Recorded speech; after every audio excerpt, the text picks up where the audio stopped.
Hello there, my fellow YouTubers. This is a Star Wars Theology with a video about the topic of fear in Star Wars. In particular, the relationship of fear and the so-called overpower shown by Anakin Skywalker at the whole scene at the end of the movie Rogue One, a Star Wars story. If you have not done this yet, please subscribe to the channel, like and share this video.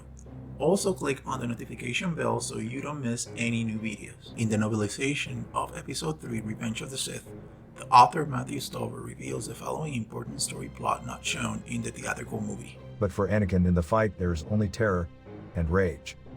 Only he, meaning Dooku, stands between death and the two men he loves best in all the world, and he can no longer afford to hold anything back. That imaginary Dead Star Dragon tries its best to freeze away his strength, to whisper him that Dooku has beaten him before, that Dooku has all the power of the darkness, to remind him how Dooku took his hand, how Dooku could strike down even Obi-Wan himself seemingly without effort, and now Anakin is all alone, and he will never be a match for any Lord of the Sith. But Palpatine's words, "Rage is your weapon," have given Anakin permission to unseal the shielding around his furnace heart, and all his fears and all his doubts shrivel in its flame. When Count Dooku flies at him, blade flashing, Watto's fist cracks out from Anakin's childhood to knock the Sith Lord tumbling back. When with all the power that the dark side can draw from throughout the universe, Dooku hurls a jagged fragment of the Durasteel table, Shmi Skywalker's gentle murmur, "I knew you would come for me," Anakin smashes it aside. His head has been filled with the smoke from his smothered heart for far too long. It has been the thunder that darkens his mind.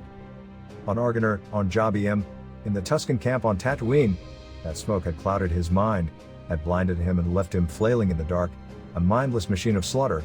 But here now, within this ship, this microscopic cell of life in the infinite sterile desert of space, his firewalls have opened, so that the terror and the rage are out there, in the fight instead of in his head, and Anakin's mind is clear as a crystal bell. In that pristine clarity, there is only one thing he must do: decide. So he does. He decides to win. He decides that Dooku should lose the same hand he took. Decision is reality here. His blade moves simultaneously with his will, and blue fire vaporizes black Corellian nano silk and disintegrates flesh and shears bone, and away falls a Sith Lord's lightsaber hand, trailing smoke that tastes of charred meat and burned hair. The importance of the Anakin-Dooku final duel description in the novelization of the Episode 3 Revenge of the Sith is that Anakin learns how to channel his fear to produce an immense amount of power and speed.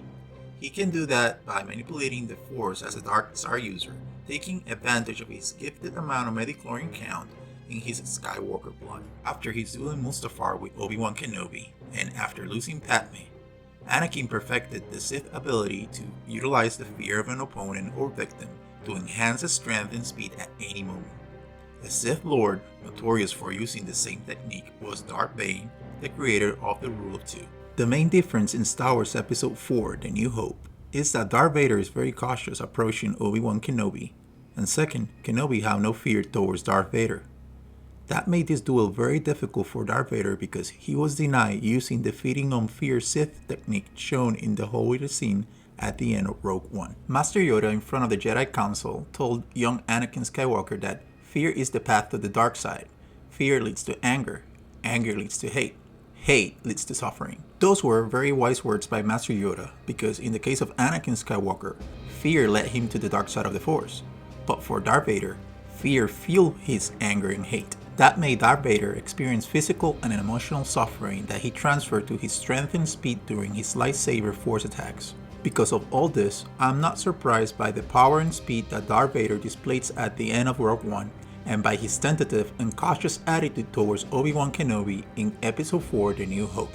Let me know if you agree or disagree with my opinion on how Anakin manages his fear in Star Wars. Do you think that is justified? That Darth Vader seems so powerful at the hallway scene at the end of Rogue One?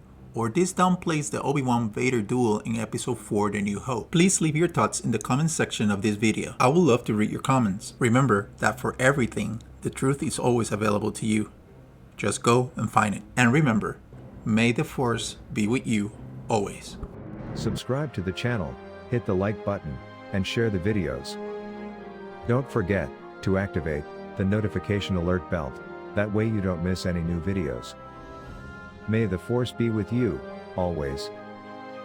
For my ally is the Force, and a powerful ally it is. Life creates it.